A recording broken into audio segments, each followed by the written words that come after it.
ओ hello, excuse me, मेरे office में तुम ऐसे क्यों चले आ रहे हो? सर मैं माफी मांगती हूँ कि ऑफिस में ऐसे चली आई। मैं अपने भाई को ढूंढ रही थी। भाई? कौन? और तुम किसकी बातें कर रही हो? वो अरविंद है ना, मेरा छोटा भाई जो आपकी कंपनी में काम करता है। बस मैं उसे ही ढूंढ रही हूँ। अच्छा, तो तुम हमारे ऑफिस के चपड़ासी की बहन हो। मुझे एक बात बताओ, तुमने इस ऑफिस को गार्डन समझ रखा है या फिर धर्मशाला? तुम्हें इतना भी नहीं पता क्या कि किसी से मिलना होता है तो रिसेप्शन पे जाके पूछना होता है? और तुम्हें अगर किसी से मिलना था तो बाहर ही मिल लेते ना, अंदर आने की क्या जरूरत थी? सर मैंने बाहर ढूंढा पर वो मुझे नहीं मिले। मुझे लगा यहाँ होंगे, इसलिए मैं यहाँ चली आई। खैर, मैं भी किससे बात कर रहा हूँ, है तो तुम आखिर चपड़ासी की बहन ही ना। कब तुम जैसे गवार लोगों को ये समझ में आएगा कि प्रोफेशनलिज्म क्या होता है? पता नहीं कैसे कैसे लोग हैं इस दुनिया में। अभी रुको, अभी मैं तुम्हारे भाई को बुलाता हूँ, फिर बताऊंगा मैं तुम्हें। हेलो, ये अरविंद को भेजना अंदर। कहाँ पर है ये? ओके सर, क्या मैं अंदर आ सकता हूँ? हाँ आओ।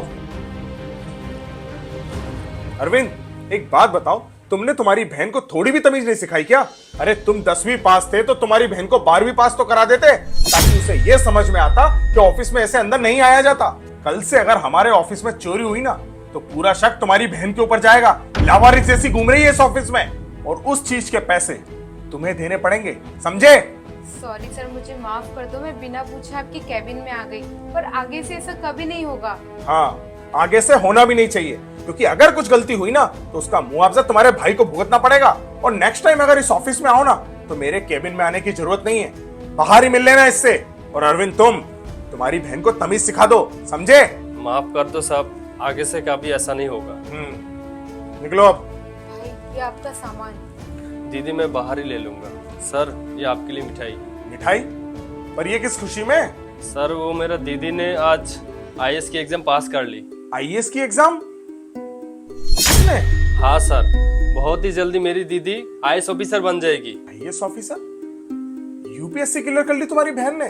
हाँ सर, इसीलिए तो मैं मिठाई लेके आया। सर, मेरी बहन ने रात दिन एक कर दिया पढ़ाई करने के लिए। सर, हमारे पास पैसे नहीं थे, दीदी मेहनत करके यहाँ तक पहुँच गई। ये मेरी बहन है ना, इस पर मुझे बहुत गर्व है। सर मैं यहाँ पर आई थी ना तो मिठाई लेकर ही आई थी कि मैं सबको खिला सकूं। और तुम्हारी बहन को अगर मिठाई देनी थी तो रिसेप्शन पे दे देती ना, मैं तो बस यही बोल रहा था। कोई बात नहीं सर, अब हम निकलते हैं। एक मिनट, जी सर। तुम एक काम करो, ये जो मिठाइयाँ है ना सारे ऑफिस में बंटवा दो और तुम बाहर जाओ, मुझे तुम्हारी बहन से कुछ बात करनी है। ठीक है सर। दीदी बाहर मिलते। वो I am really very sorry, मैं आपसे कुछ ज्यादा ही बोल गया।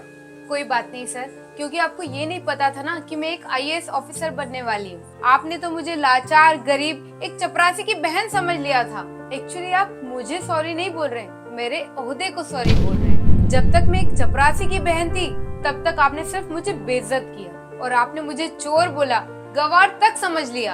और जैसे ही आपको पता चला कि मैं एक आईएएस ऑफिसर बनने वाली हूँ तो आपके तो रंग ही बदल गए, क्योंकि आपको मुझसे डर लग गया होगा ना कि कहीं मैं आपकी पोस्ट को नुकसान ना पहुंचा दूं। पर आप चिंता मत करिए, मेरी सोच आपकी तरह नहीं है। किसी को छोटा दिखाने में, किसी को नीचा दिखाने में, इन सब चीजों में मैं विश्वास नहीं रखती। मैं सबको एक समान समझती हूँ, चाहे वो अमीर हो या फिर गरीब। सर, आपने मुझे मेरे कपड़ों से जज किया और मुझे इतना कुछ सुना दिया। अगर इसी जगह कोई अमीर लड़की होती ना तो आप उसे बहुत रिस्पेक्ट देते। सर, आप जैसे लोगों को देखकर मुझे शर्म आती है। आप इतनी बड़ी पोस्ट पर बैठकर गरीबों की बेइज्जती करते हो। चलती हो सर।